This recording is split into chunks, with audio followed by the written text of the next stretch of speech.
మనం నమ్ముకున్న నాయకుడు గొప్పోడైతే ఎలా ఉంటుంది అంటే ఇలా ఉంటుంది అని చెప్పాలి. ఏంటి ఏదో సీనరీ పెట్టావు, ఏఏలో టెక్నాలజీలో దాన్ని డెవలప్ చేసి చక్కగా నీట్గా ఫోటో పెట్టేసావా, ఇంతకన్నా ఏముంటుంది, ఇంత దాంట్లో చూస్తే అర్థమైపోతుంది కదా ఏదో సీనరీ అని అనుకోవచ్చు. బట్ ఇది నిజమే. ఆంధ్రప్రదేశ్లో ముఖ్యంగా గిరిజన గ్రామాల్లో వేస్తున్నటువంటి రోడ్లు ఇలా ఒక అద్భుతమైనటువంటి సీనరీ లాగానే ఉన్నాయి. మీరు చూడొచ్చు, కొండల్ని గుట్టల్ని చీల్చుకుంటూ పవన్ కళ్యాణ్ గారు పంచాయతీరాజ్ శాఖ మంత్రిగా ఆయన ఛార్జ్ తీసుకున్న తర్వాత ఇలాంటి అద్భుతమైనటువంటి సీనరీలు కొన్ని వందలే వచ్చాయి. చూపిస్తాను అవన్నీ కూడా మీకు. ఇగో చూసారా ఎంత అందంగా ఉందో, ఎంత అద్భుతంగా ఉందో చూడండి. రోడ్డును చూస్తుంటేనే మనకి ఎలా ఉంటే దాని మీద ప్రయాణించేటువంటి ఆ గిరిజన గ్రామాలకు వాళ్ళ ఆనందం ఎలా ఉంటుందో ప్రత్యేకించి చెప్పాల్సిన అవసరం. ఇది కన్స్ట్రక్షన్లో ఉంది, ఇది కూడా అయితే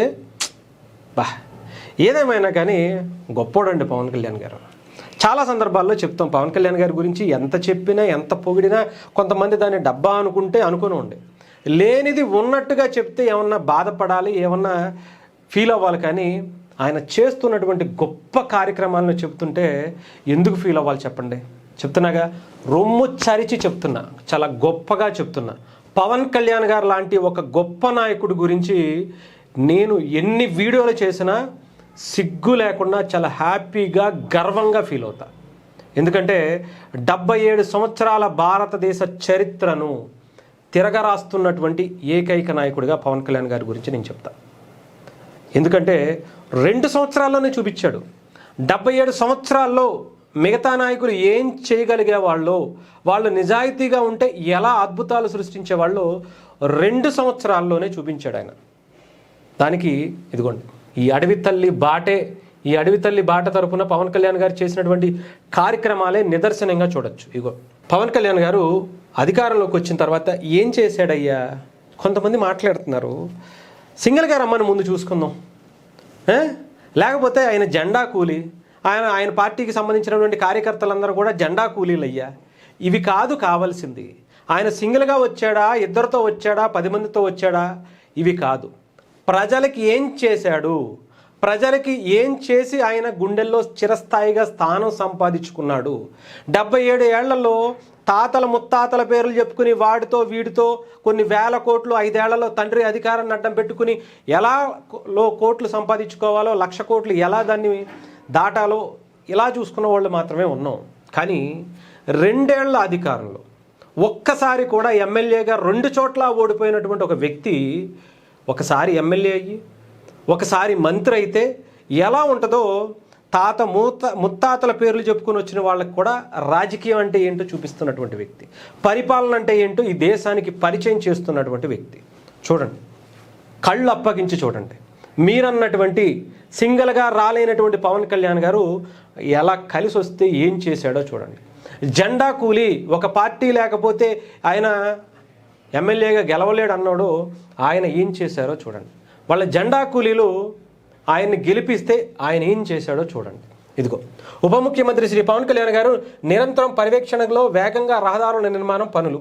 అడవితల్లి బాటలో తొలి దశలో 1,005 కోట్ల రూపాయల మేరకు ఆయన డబ్బులు ఖర్చు పెట్టి దాదాపు 1,069 కిలోమీటర్ల మేర రహదారులను అభివృద్ధికి శ్రీకారం చుట్టారు. అడవితల్లి పాటకు సంబంధించి తొలి దశ కార్యక్రమానికి సంబంధించి 1,000 కోట్లు ఖర్చు పెడితే 1,000 కిలోమీటర్ల పైగా రహదారులు నిర్మాణం చేస్తే, రెండో భాగంలో 2.0 అని చెప్పి దానికి పెడితే దానికి 2,078 కోట్ల రూపాయలు ఖర్చు పెడితే 2,300 కిలోమీటర్ల రహదారి ఆయన చేపించినటువంటి కార్యక్రమాలు ఎక్కడెక్కడ ఏంటి ఇవన్నీ కూడా జియో టెక్నాలజీ ద్వారా రోడ్ల నాణ్యతను కూడా ఆయా గ్రామాలు కూడా ప్రతి ఒక్కరూ కూడా పట్టించుకోవాలని ఆయనే వెళ్ళి చెక్ చేసి మీరు కూడా ఈ కార్యక్రమాన్ని చేయండి, తప్పు అయితే తప్పని చూపించండి, కాంట్రాక్టర్ని అవసరమైతే మారుద్దాం, నిలదీసి మనం గొప్పగా మన డబ్బు పెట్టి ఖర్చు పెట్టుకున్నటువంటి వాటిని మనం జాగ్రత్తగా కాపాడుకుందామని ఆయనే సందేశం ఇచ్చారు. ఇంకా ఇవ్వండి చాలా ఉన్నాయి, 1 కాదు 2 కాదు కార్యక్రమాలకు సంబంధించి. గిరిజన గ్రామాల పాలిట నిజంగానే పవన్ కళ్యాణ్ గారు ఒక దేవుడిలా ఆయన భావిస్తున్నారంటే, ఈరోజు ఎంతోమంది గిరిజన బిడ్డలు బయటకు వచ్చి చదువుకుంటూ చాలా అద్భుతమైనటువంటి ప్రయోజకులు అవటానికి ఒక అవకాశం కల్పించిందంటే 2 ఏళ్లలో 77 సంవత్సరాల్లో ఎవరు ఎలాంటి ముందు చూపు చూపించింది పవన్ కళ్యాణ్ గారు 2 సంవత్సరాల్లోనే చూపించారు. అయ్యో దానికి రిజల్ట్ ఎలా ఉంటుంది అంటే రేపు పొద్దున వాళ్ళు ఎదిగిన తర్వాత ప్రయోజకులైన తర్వాత ఏ సైంటిస్టో ఇంజనీర్లో లేదంటే డాక్టర్లో ఈ దేశానికి ఈ ప్రపంచానికి ఆ ఊరికి చాలా గొప్పగా పేరు తీసుకొస్తే అంతకన్నా ఏం కావాలి చెప్పండి, అంతకన్నా ఏం చేయాలి చెప్పండి. మొన్న రీసెంట్గా మనం చూసాం, ఒక అంధ మహిళా క్రికెటరాలు ఒక ఊరి సదుపాయం సరిగ్గా లేక ప్రపంచ కప్పు క్రికెట్కి వెళ్ళి వరల్డ్ కప్ గెలుచుకొచ్చింది. అది ఇన్ని సంవత్సరాలు బట్టి అదే వాళ్ళకి మౌలిక వసతులు అందజేసి ఉండుంటే, అందరి ఊర్లలాగానే ఆ ఊరిని కూడా మిగతా నాయకులు చూసి ఉండుంటే ఇన్ని సంవత్సరాలు 77 సంవత్సరాల్లో ఒక్క మహిళ వచ్చింది. అదే కనుక మనం పూర్తి స్థాయిలో వచ్చుంటే 77 సంవత్సరాల్లో వరల్డ్ అంటే మనం ఒలింపిక్స్లో మాట్లాడుతూ ఉంటాం, ఎప్పుడు మనం ఇక్కడ ఉంటాం. ఎందుకు అంటే ఇలాంటి కార్యక్రమాలు చేయటం వల్లే. ఏంటి రోడ్లు వేస్తే అంత జరిగిపోతాయి అంటే 100% జరుగుతాయి. మట్టిలో మాణిక్యాలు బయట ప్రపంచాన్ని బాహ్య ప్రపంచాన్ని చూస్తేనే కదా వాళ్ళలో ఉండేటువంటి నైపుణ్యం బయటికి తెలిసేది. బయట ప్రపంచంలో వాళ్ళు వెళ్తేనే కదా వాళ్ళకి మిగతా వాళ్ళకి సపరేట్గా ఉండేటువంటి ఆ నైపుణ్యం ఏంటి అనేది బయట ప్రపంచానికి వాళ్ళకి ఒక ఐడియా వచ్చేది. అలాంటి కార్యక్రమాలే. చదువుకోవచ్చు, ఉద్యోగాలు చేయొచ్చు, హాస్పిటల్కి ముఖ్యంగా డోలీ మోతలు ఎంతమంది చనిపోయారు ఈ వాగు దాటుతూ, ఈ రోడ్డు లేక పైనుంచి కిందకు దిగలేక ఎంతమంది పిల్లలు తల్లులు. వామ్మో వెంటానే 77 సంవత్సరాలు కలిసిందండి. 77 సంవత్సరాలు బట్టి ఈ డోలీ మోతలు వింటానే ఉన్నాం. కానీ పవన్ కళ్యాణ్ అనే వ్యక్తి వచ్చే వరకు కూడా వీటికి శాశ్వతమైనటువంటి పరిష్కారం దొరుకుతుంది అనేటువంటిది కల కూడా కంటం మానేశారు ఆ గిరిజనులు. కానీ పవన్ కళ్యాణ్ గారు వచ్చిన 2 సంవత్సరాల్లోనే దాదాపు 50% పైగా ఈ డోలీ మోతల నుంచి బయటకు తీసుకొచ్చారు ఆ గిరిజన గ్రామాలని. అదే గనక రేపు ఈ 3 సంవత్సరాల్లో నాకు తెలిసి నేను చెప్తున్నాను కదా 100% డోలీ రహిత గ్రామాలను మనం చూడబోతున్నాం.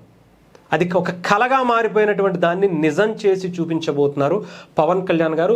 మార్క్ మై వర్డ్స్, దీన్ని రాసి పెట్టుకోండి, అందులో ఎటువంటి సందేహం లేదు. అటవీ శాఖ అనేది చాలా పెద్ద ఇష్యూ అయిపోయేది. అటవీ శాఖకు సంబంధించి అనుమతులు తీసుకురావాలి అంటే, ఆ గిరిజన గ్రామాలకు అడవిలోంచి దారి వేయాలి అంటే పెద్ద సమస్యగా మారేది. వాళ్ళు అంత ఈజీగా పర్మిషన్లు ఇచ్చేవాళ్ళు కాదు. కానీ one and only Pawan Kalyan అనే వ్యక్తి వచ్చిన తర్వాత ఎంత ఫాస్ట్గా అంటే చరిత్రలో ఎప్పుడు చూడనటువంటి అంత ఫాస్ట్గా కార్యక్రమాలకు పర్మిషన్స్కు ఇచ్చేటువంటి పరిస్థితి వచ్చింది. గిరిజన గ్రామాలకు సంబంధించి మహా అయితే ఎలా ఉంటుందంటే, ఈ పక్కన ఒక 100 ఇళ్ళు ఉంటాయి, ఆ పక్కన ఇంకో కొండ మీద ఇంకో 100 ఇళ్ళు ఉంటాయి. ఇక్కడ నుంచి అక్కడికి వెళ్ళాలంటే మధ్యలో వాగులు వచ్చాయి. అలాంటి వాటి పనులు మాత్రం కొంచెం ఆపి మనం ఎండాకాలంలోనే ఆ పనులు పూర్తి చేశారు. వర్షాకాలం అయిపోగానే స్టార్ట్ చేసి మిగతా ఎక్కడెక్కడైతే పనులు ఆటంకం కలగకుండా చేసేటువంటి అవకాశం ఉందో అక్కడ చేయమని చెప్పి పవన్ కళ్యాణ్ గారు ఆదేశాలు ఇచ్చారు అధికారులతో. అలాగే డోలీ రహిత ఆంధ్రప్రదేశ్ లక్ష్యంగా ప్రతి ఒక్కరూ భాగస్వాములు అవ్వాలని అధికారులకు పిలుపునిచ్చారు. దీనికి అంతటికి ఆయన వేసేటువంటి స్టెప్స్ ఎలా ఉంటాయో ఒక్కసారి చెప్తా, జస్ట్ 1 మినిట్ లాస్ట్ వాడిది. అధికారంలోకి రాగానే ఆ శాఖకు సంబంధించినటువంటి అధికారులను ఎవరైతే ట్రాన్స్ఫర్లు కావచ్చు, ప్రమోషన్స్ కావచ్చు, ఇంకొకటి కావచ్చు, ఇవన్నీ కూడా ఒక్క పైసా లేకుండా, ₹1 లేకుండా ట్రాన్స్ఫర్లు ప్రమోషన్స్ అనేవి ఒకటేసారి రికార్డు దశలో ఆయన చేసినటువంటి పనితీరు కనిపిస్తుంది. నిజంగా చెప్పాలంటే ఆయా శాఖల్లో పనిచేస్తున్నటువంటి అనేక మంది ఎంప్లాయీస్ అందరూ కూడా ఆశ్చర్యపోయారు. మీరెవరు ₹1 ఇవ్వద్దు అంటే, చాలామంది శాఖలకు సంబంధించి గత ప్రభుత్వాలు ఎలా ఉండేదంటే, పవన్ కళ్యాణ్ ఏ శాఖ అయినా సరే, ఈ శాఖలో ఎంతమంది ఎంప్లాయీస్ ఉన్నారంటే వీళ్ళకి ట్రాన్స్ఫర్లకి మనకి ఎంత వస్తాయి, మనం ఓకే ఇలా సంపాదించుకోవచ్చు అనేటువంటి పరిస్థితి ఉంటుంది. కానీ పవన్ కళ్యాణ్ గారు జీరో అంటే ₹1 తీసుకోకుండా ట్రాన్స్ఫర్లు ప్రమోషన్లు ఇవ్వటం వాళ్ళ మనసులు ఎంత ఉబ్బి తప్పిపోయాయంటే, ఆయన ఒక దేవుడిలాగా, ఆయన ఒక గొప్ప నాయకుడిలాగా, ఇప్పటి వరకు భారతదేశంలో ఇలాంటి మంత్రిని చూడలేదనుకునే విధంగా మాకు ఇప్పుడు జాబ్ సాటిస్ఫాక్షన్ ఉంది సార్ అని చెప్పడం వాళ్ళకి ఇచ్చిన తర్వాత వెంటనే ఆయన వచ్చిన 6 నెలల్లోనే ఇవన్నీ కార్యక్రమాలు చేశారు. చేసిన తర్వాత వాళ్ళకు టార్గెట్ పెట్టారు. మీరు పలానా గ్రామాలకు సంబంధించి ఏవైతే ఎలాంటివి ఉన్నాయో నా టార్గెట్ అది, దానికి మీరు ఎక్కడా కూడా ₹1 లంచం లేకుండా జాగ్రత్తగా పనిచేయండి. మీ శాఖలకు, మీ జాబుకి ఒక వన్నె తెచ్చే విధంగా ఉండండి. మేము డబ్బులు తీసుకోం, మేము లంచాలు అడగం మీ దగ్గర నుంచి, మీరు కూడా అదే నిజాయితీతో ఉండండి అని చెప్పి పవన్ కళ్యాణ్ గారు వాళ్ళకు గుండెలకు హత్తుకునేలాగా కుటుంబ సభ్యుల్లా చెప్పినటువంటి పరిస్థితి కనిపించింది. వాళ్ళని ఏదో తక్కువ చేయాలని అందరినీ అని మనం చెప్పం, కానీ దానివల్ల చాలా ఇప్పటి వరకు అభివృద్ధి ఆగిపోయిందంటే కేవలం వాటి వల్లే. ఎవరైనా ఒక సమస్య వచ్చి సార్ మాకు ఇది ఉంది సార్, అక్కడ ఇది లేదు సార్ అంటే ఏంటయ్యా తర్వాత ఆడి దగ్గరికి వెళ్ళు, వీళ్ళ దగ్గరికి వెళ్ళు, వాళ్ళ దగ్గరికి వెళ్ళు, వీళ్ళ దగ్గరికి వెళ్ళు అని ఉంటుంది. బట్ అలా కాదు. ఇది ఈరోజు సమస్య వస్తే మీకు ఆ సమస్య ఆ రోజుకే పరిష్కారం అవ్వాలి, శాశ్వత పరిష్కారం అవ్వాలి. అలాంటి కార్యక్రమాలకు అధికారులను కూడా తయారు చేసుకున్నారు ఆయన ఒక టీమ్గా. కృష్ణతేజ గారు లాంటి వ్యక్తులు, ఇలాంటి వాళ్ళందరూ కూడా, ఓఎస్డీలు అందరూ కూడా దాంట్లో ఉండి జాగ్రత్తగా మానిటరింగ్ చేసుకుంటున్నారు కాబట్టి రిజల్ట్ వస్తుంది. అంటే నాయకుడు నిజాయితీగా ఉండాలి, ఆ నాయకుడితో పాటు ఆయన టీం అందరినీ కూడా, అంటే పంచాయతీరాజ్ శాఖలో ఉండేటువంటి ఒక చిన్న స్థాయి వ్యక్తితో సహా నిజాయితీగా ఉంటేనే ఇంత రిజల్ట్ వస్తుంది.